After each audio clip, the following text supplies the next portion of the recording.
qu'il faut revoir, la stratégie est bonne.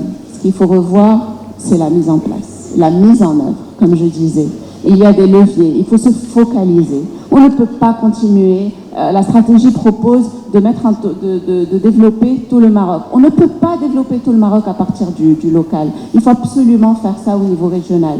Mais il faut le faire, il faut focaliser, il faut se concentrer sur la qualité. Le plus important, c'est pas l'investissement. C'est pas d'avoir des investisseurs. Le plus important, c'est d'avoir des investisseurs de qualité, qui ont le savoir-faire et qui vont savoir amener ces touristes. L'objectif, ce n'est pas de faire un hôtel. L'objectif, c'est de faire un hôtel et que ce soit fait par quelqu'un qui est capable de le gérer correctement et d'amener les touristes et d'avoir le réseau de commercialisation qu'il faut.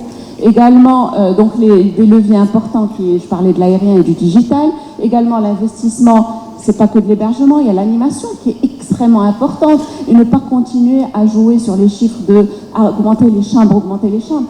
Et l'objectif, c'est pas d'augmenter les chambres, c'est que nos chambres, est-ce qu'elles sont au niveau?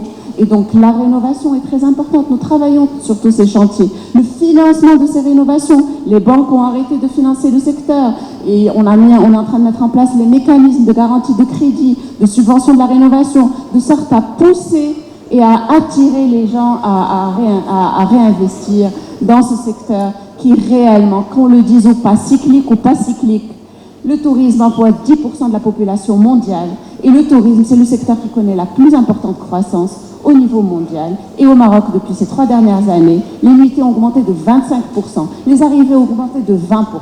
C'est un secteur qui connaît une croissance importante, qui est rentable et où le Maroc a un positionnement qui est unique.